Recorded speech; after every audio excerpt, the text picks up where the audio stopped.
Hello and welcome to Insights with Thomas Caldwell on October the 13th, 2022.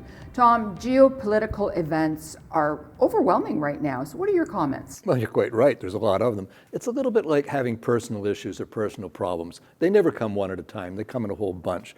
So you've got to prioritize what's important, what's going to affect me immediately, what can I work with, type of thing. So you've got the U.S. elections coming. And as you know, America's been so polarized that you don't know quite, and the polls shift back and forth. So that will define what we look like over the next couple of years pre the presidential election.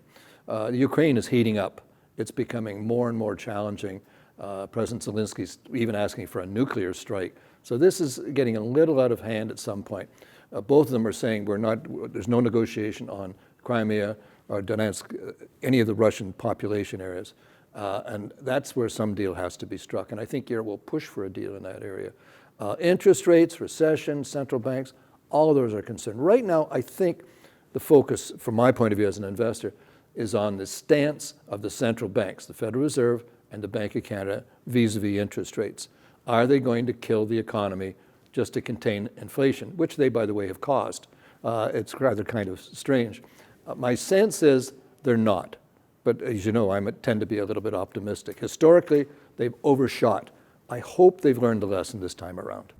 And the markets continue to decline. Is there an end in sight? Yes, there's always an end in sight. Good news.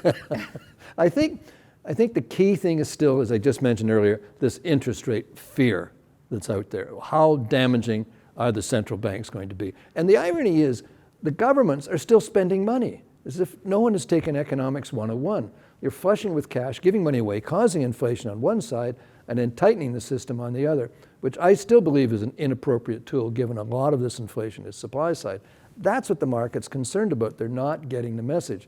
The interesting point for markets would be if we had bad economic news or good news on inflation declining, any of those things would actually push the market, which is counterintuitive, because it would mean the banks would ease up on this interest rate charge that they're on. Thank you so much for your insights, Tom. You're very welcome. And thank you all for watching. Bye for now.